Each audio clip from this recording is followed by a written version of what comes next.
Olá, amigas e amigos, estamos começando mais um programa Saúde e Companhia. Este programa tem por objetivo trazer esclarecimento para a população de São José do Rio Preto. Ele é apresentado por mim, Renato Silva, sou professor da Faculdade de Medicina, chefe da Unidade de Transplantes do Hospital de Base, e pelo professor Domingo Marculino Braille. O professor Braille, como todos sabem, é professor emérito da Unicamp, professor emérito da FAMERP e nosso pró-reitor de pós-graduação. Hoje nós temos o prazer de receber aqui na bancada o professor Mário Saad.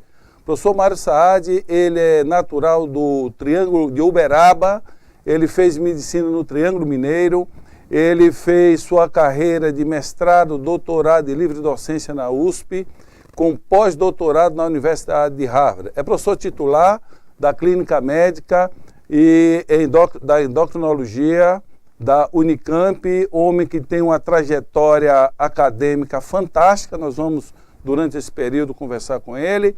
E também tem um laboratório de cirurgias de experimentação em doenças da obesidade, do diabetes, que é um tema extremamente atual, importante, não só para o Brasil, para o mundo todo. O professor Saad está aqui para trazer um pouco do seu conhecimento para os nossos alunos. Hoje, na faculdade, nós estamos tendo o nosso congresso de iniciação científica, que é fundamental para, quem sabe, no futuro, a Faculdade de Medicina venha a ter alguns Saads, como esse pesquisador que está aqui ao nosso lado. Professor Saad, qual a importância de uma iniciação científica? Em primeiro lugar, eu gostaria de agradecer muito o convite para estar aqui, é um prazer muito grande. Estou aqui com, eu diria, amigos de longa data, o professor Renato, nós nos conhecemos desde Campinas, o professor Braille também teve a honra de montar serviços para nós e deixar um legado fabuloso para a Unicamp. Então, vocês dois, por onde vocês passaram, vocês marcaram história. A Unicamp, Unicamp vai sempre lembrar de vocês como construtores de coisas importantes.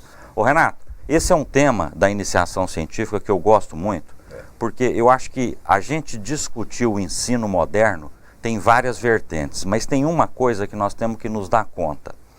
Nós não conseguimos estudar, ensinar o aluno tudo que ele precisa saber, porque a medicina é uma ciência que está em constante evolução. E o que nós precisamos ensinar ao aluno é de onde sai o conhecimento. É o raciocínio. O raciocínio. Ele tem que aprender.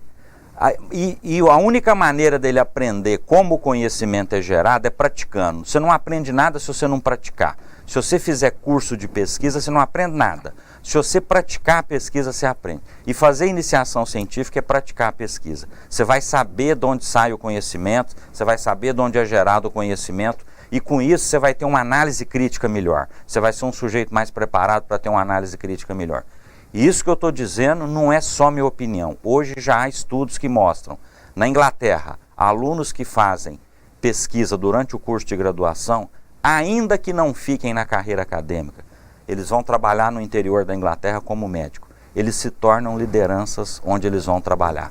Porque eles aprendem a ler diferente. Aprendem a entender os artigos que eles leem nas entrelinhas e sabem criticar o método. Então, eles sabem tirar a mensagem das coisas. Sempre falo uma coisa, Saad, para os alunos.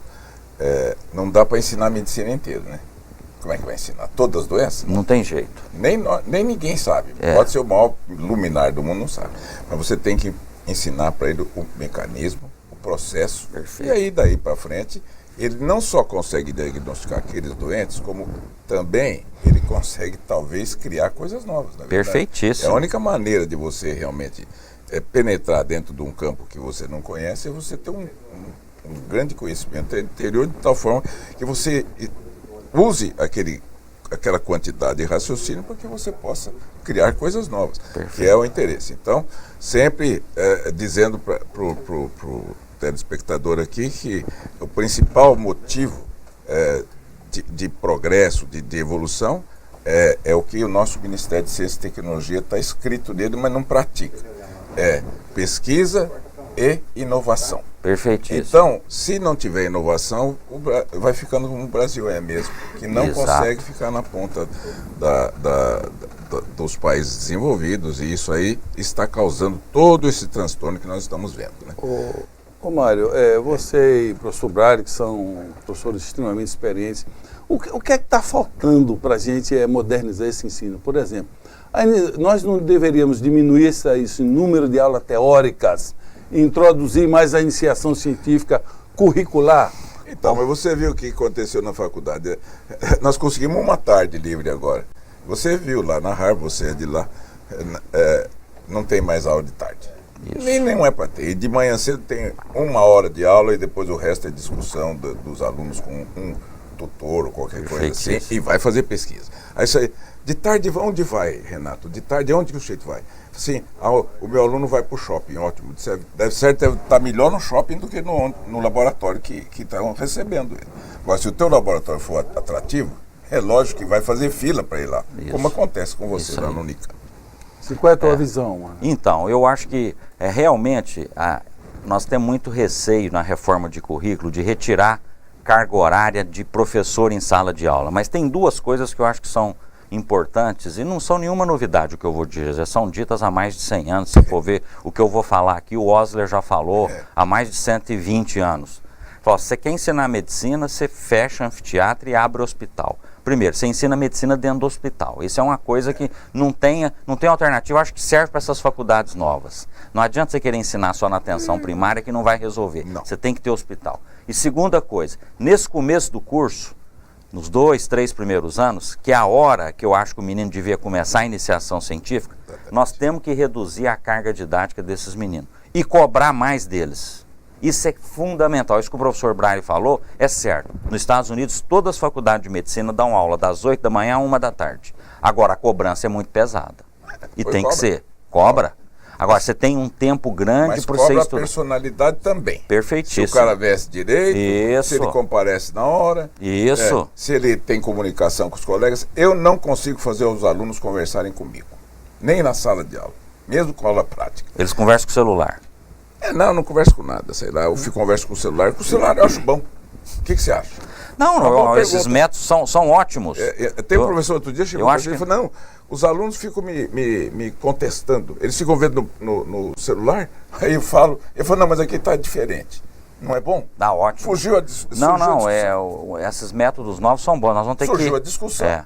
Está feito o serviço. Olha, nós vamos para um pequeno intervalo, vamos voltar continuar discutindo a iniciação científica, a pós-graduação e a modernização do ensino médico. Mas você não sai daí, não mude de canal. Você está na TV, riopreto.tv, não sai daí não.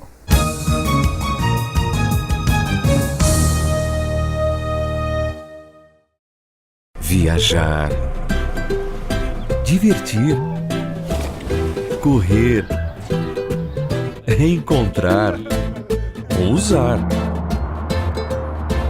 Aonde você for, viva o melhor da vida com a tranquilidade e proteção da Unimed Rio Preto. Aproveite condições especiais e faça seu plano Uniflex com descontos para a família. Aonde você for, vá com a Unimed Rio Preto. Minha casa é meu canto, tem minha cara, tem meu jeito. Minha vida tá bacana, sinto orgulho aqui no peito. Essa é minha casa, é tudo que eu quis um dia. Agora os meus sonhos têm mais cor, mais alegria. Meu futuro vai ser melhor, já dá pra ver. O programa Minha Casa Minha Vida não para. Só aqui em São Paulo já foram milhares de moradias entregues. E se tem melhoria para a vida dos brasileiros, tem Caixa. É o governo federal trabalhando para o Brasil avançar.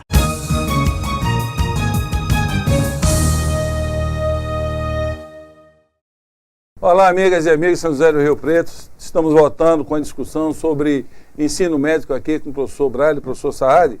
O professor Saad é um homem que tem uma vida plena, porque ele já orientou 66 alunos de iniciação científica, 18 de mestrado, 28 de doutorado, 10 pós-doutorado, foi diretor da Faculdade de Medicina da Unicamp por 2 vezes, foi representante dos médicos de São Paulo no Conselho Federal de Medicina, já foi homenageado, já foi paraninfo algumas vezes, então é um homem que chegou à plenitude, à maturidade da docência. Eu te perguntaria, Mário, dentro desses alunos da graduação, iniciação científica, doutorado, pós-doutorado, tem algum que te dá maior prazer ou todos são?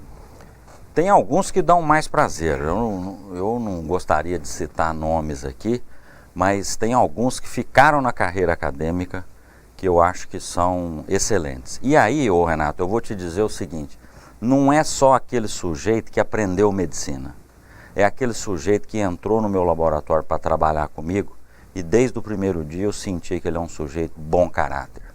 Então isso eu acho que é um negócio crítico, que eu não consigo às vezes transmitir de quanto é importante isso, porque não se pode formar um médico se o indivíduo não tiver caráter. Então eu diria assim, das pessoas que eu trabalhei, todos que tinham um bom caráter viraram bons médicos, não tem muita dúvida. E eventualmente um sujeito, por mais que ele saiba medicina, se ele não tiver um caráter digno, esse sujeito não vai ser um bom profissional. Essa é uma profissão que não tem jeito de separar o homem do médico, tá certo? Isso é impossível. Você concorda com isso? Sem sombra de dúvida. Acho que isso é uma mensagem. Infelizmente, hoje o aluno ele entra na faculdade e não tem como nem você fazer com que ele não se forme. Deveria ter uma reavaliação com todos esses valores, né, para você soltar um médico para a comunidade. Eu também te perguntaria o seguinte, você lembra de algum aluno seu que começou na iniciação científica e foi até o doutorado? Eu tenho um especialmente, tem vários que fizeram pós-doutorado comigo, o Lício, por exemplo, é um grande pesquisador hoje na área de obesidade, o Zé Barreto é um grande pesquisador na área de oncologia, mas tem um menino que o apelido dele já era Brahma, porque ele passou em primeiro lugar no vestibular da Unicamp. E ele fez iniciação comigo, trabalhou comigo, eu vi esse menino crescer, ele era do centro acadêmico, então ele sempre foi muito reivindicador, ele virou residente e hoje ele é docente e chefe do pronto-socorro da Unicamp.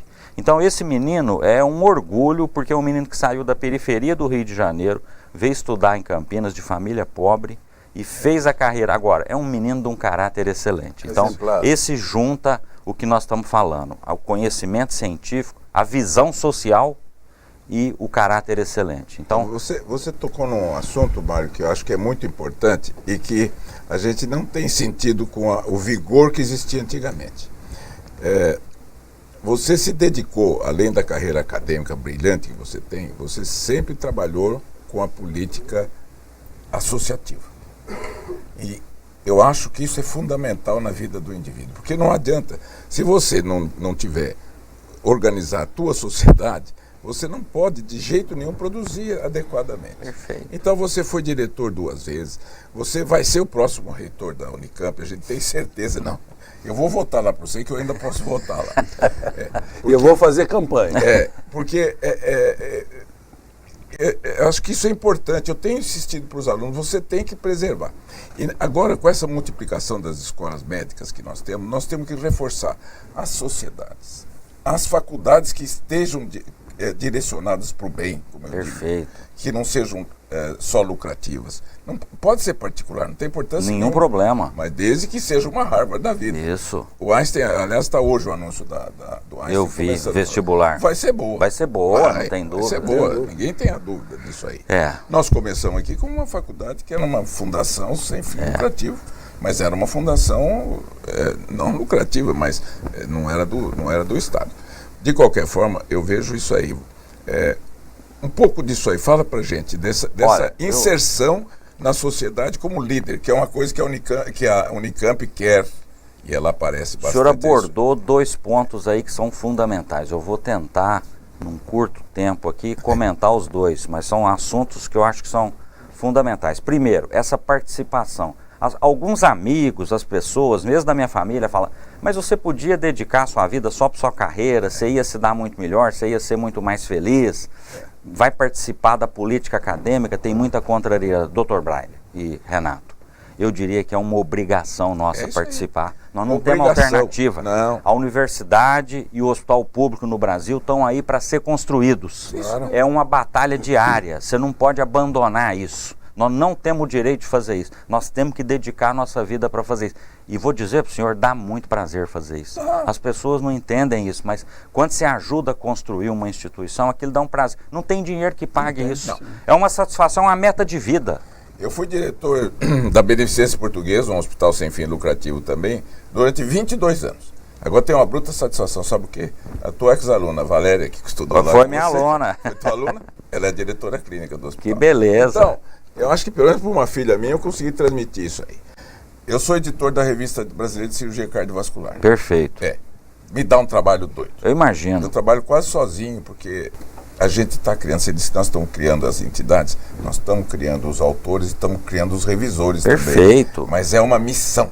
Uma missão. Uma Essa missão. geração, isso aí foi feito em outros países Há há dezenas de anos. Nós estamos atrasados nisso, mas nós temos que fazer isso. Nossa geração tem que fazer isso. E para terminar, o senhor falou uma coisa de escola pública, escola particular. Eu acho que não. Está cheio de escola particular muito boa. O problema é o seguinte, a escola precisa fazer um bom ensino. Esse tem que ser o objetivo dela, e não o lucro. Se você visar o lucro, você está perdido agora. Se você visar um bom ensino, e nós temos grandes exemplos. Vai ter lucro, não tem problema. Mas o objetivo tem que ser o bom ensino, né?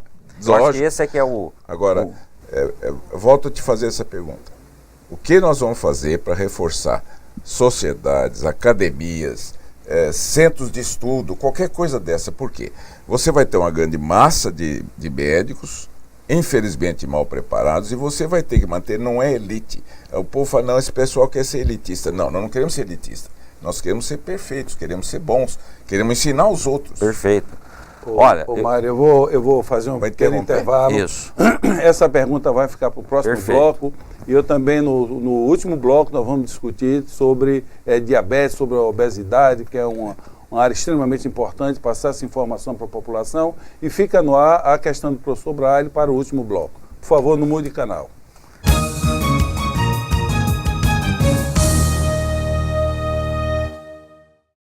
Viajar, divertir, correr, reencontrar, ousar.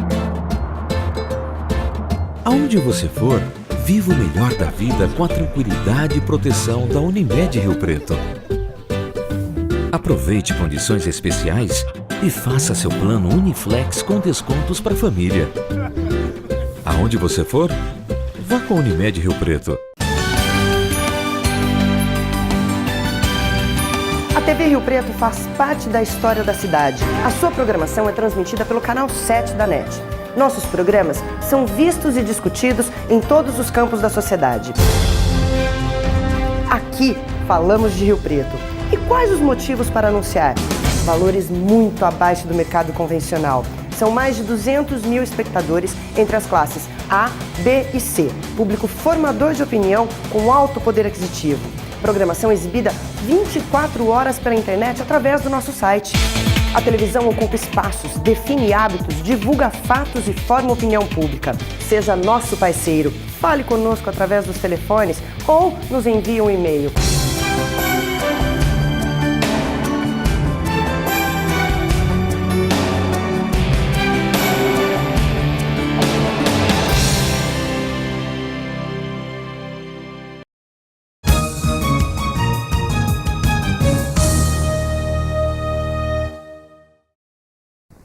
Olá, amigas e amigos, estamos voltando com o último bloco do programa Saúde e Companhia.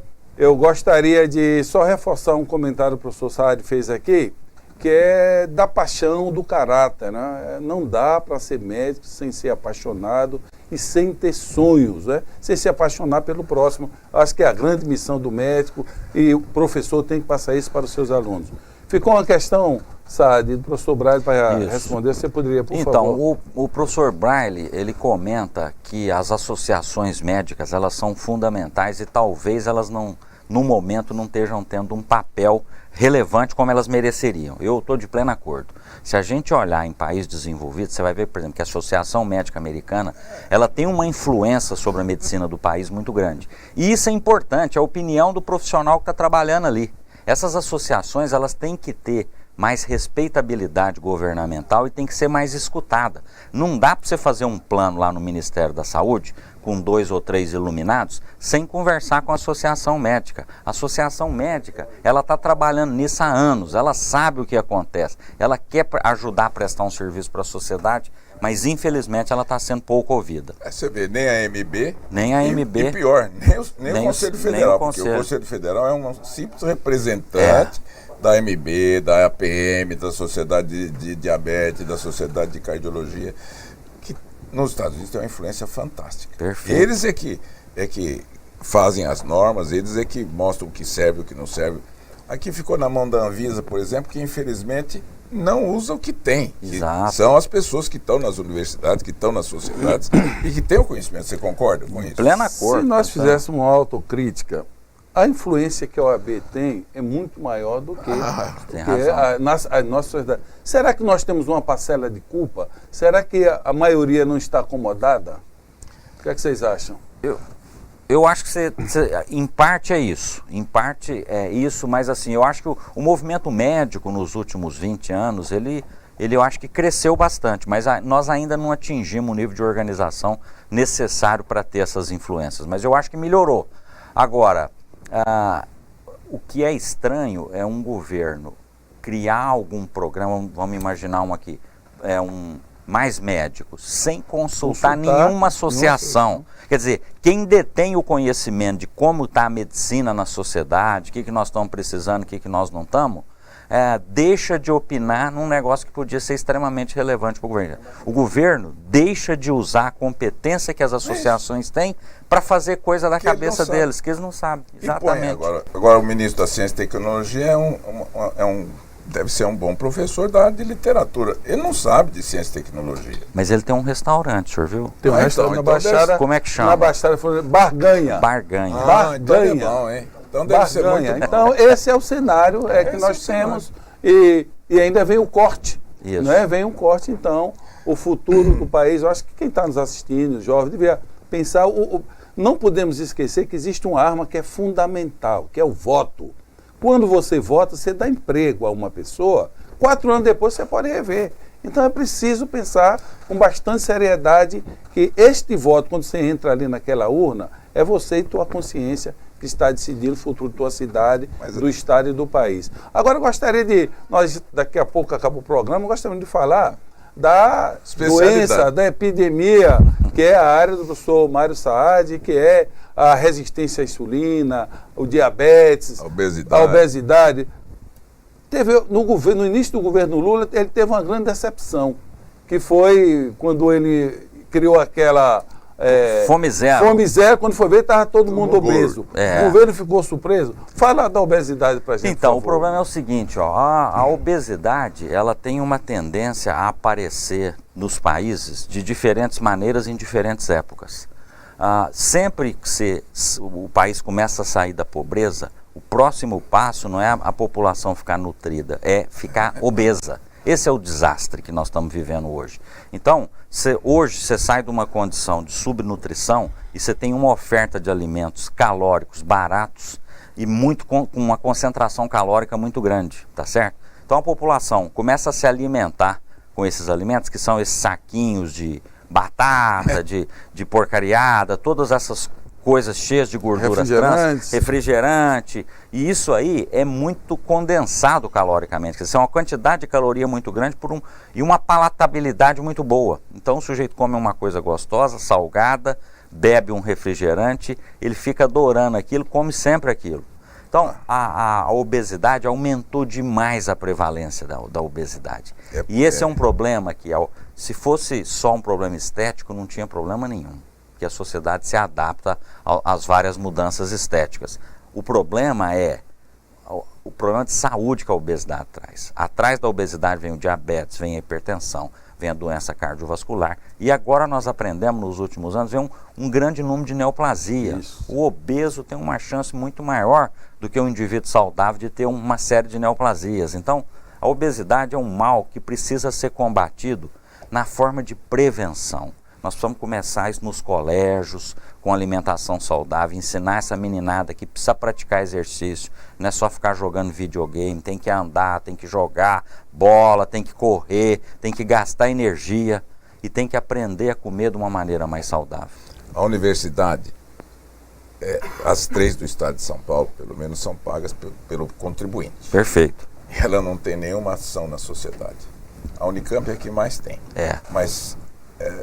nós poderíamos fazer muito mais aqui. Deveríamos mesmo. Deveríamos. A USP faz muito pouco. Muito pouco. Eu estou de acordo. Isso é o seguinte, nós temos que mostrar, se a gente quiser continuar sendo universidade pública respeitada pela população, num sistema democrático, você tem que prestar conta para a população do que você devolver pra faz. ele o que ele tá E tem que pagando. mostrar que você é capaz de fazer muito mais pela sociedade. Eu não Formar tenho 100 dúvida médicos disso. não é nada. É muito pouco, é muito pouco. Ô, Mário, nós temos um ambulatório só de esteatose, onde foi incorporado, quem coordena é a doutora Rita, foi incorporado o endocrinologista, multidisciplinar, tem o educador físico, mas essa ideia sua é fantástica. Eu vou pedir para que ela te visite o mais rápido possível. Perfeito. Que eu acho que é uma forma de educação prática que falta no nosso ambulatório. E como o professor Mário Abdala falou, Mário Saad, a Organização Mundial de Saúde está achando que até 2030, nós latinos, nós vamos morrer de tudo isso, né? Da doença coronariana, da doença cardíaca, da doença do câncer. E você que está ficando com aquela barriguinha chamada barriguinha de chope, eu vou pedir a ele para finalizar, deixando uma mensagem para o nosso telespectador e dar um conselho para a nossa comunidade que está ficando obesa. Mário, o que é que ela pode fazer para se autoajudar? Olha, a dieta saudável, ela é uma dieta saudável que vale para tudo. Vale para o coração, vale para o diabetes, vale para a prevenção de câncer. Comer bastante verdura, reduzir um pouco a quantidade de carboidrato e comer proteína sem excesso. Quer dizer, tudo, mas sem excesso. Pode comer sobremesa? Pode, não tem problema nenhum. Eventualmente, de vez em quando, não tem problema nenhum. Agora, precisa sair da zona de conforto, precisa fazer caminhada. Isso eu diria o seguinte, vou dar um número aqui. 30 minutos, 5 dias por semana. Se você andar 150 minutos por semana, você está fazendo um excelente programa de prevenção de doença cardiovascular e Mário, diabetes. fala um pouquinho das frutas. Tem sempre dúvida. Isso. Olha, fruta em geral é coisa boa. Mas, vamos dizer, se a gente for pensar em índice glicêmico, tem uma diferença. Eu acho que não vale a pena, no momento, a gente distinguir muito uma da outra. Eu diria o seguinte, uma porção de melancia, uma porção de mamão, uma banana pequena, uma laranja, tem tudo uma correspondência muito boa, tá certo? Então seria mais ou menos uma correspondência nessa quantidade que eu disse aí. Certo. Então a mensagem do telespectador seria: mexa-se. Mexa-se. Esse prato nosso, o bife, o feijão, o arroz e a salada, é um bom balanço? Extremamente saudável, extremamente saudável. Dieta mediterrânea. Só não pode ser exagerado, tá certo? Nós precisamos, vamos pegar um indivíduo adulto de 70 quilos, sem atividade física, ele precisa comer 2.000 calorias por dia. Se ele comer muito acima disso, ele vai estocar aquilo lá, vai ficar gordo, não tem alternativa. Então, a capacidade do nosso organismo metabolizar as coisas é limitada. Quando você faz o exercício, você aumenta um pouco, mas você nunca consegue aumentar muito. Então tem que tentar controlar na comida também. Professor Braille, vamos ter que trazer o nosso amigo Mário Saad aqui mais vezes, porque eu tenho a sensação que nós precisamos fazer mais de um programa desse. Conquistamos a população. E eu gostaria só de deixar uma mensagem aqui. Pitágoras dizia, não importa o que pensa de você, faz o que é justo. Eu acho que isso é que é importante, que é a mensagem que deve ir para os médicos, nossos estudantes de medicina. Professor Braille. Mário Saad, obrigado mais uma vez, esperamos contar com você aqui mais vezes. Só queria dizer uma coisa para o Saad. A Cora Coralina, que é tua Ela é goiana, né? Goiana. Mas é minha vizinha. Vizinha. Mas ela dizia assim, ó, aprenda tudo que... ensine tudo que sabes e aprenda tudo que ensinas. Você acabou de dar uma aula disso aqui. Que é isso. Ela era uma doceira, né? Exatamente. Mas imagina que coisa bacana que ela deixou pra gente. Uma grande poeta. Ensine tudo que sabes, é o que você acabou de fazer aqui, e aprenda tudo que ensinas. Nós aprendemos muito hoje com você aqui. Muito obrigado. Eu que agradeço o convite. A gente é foi fã uma honra muito grande de você e nós só esperamos tê-lo lá como reitor da Unicamp. Eu estou torcendo por isso. Obrigado, professor. Temos certeza disso. Paz e saúde a todos. Amém.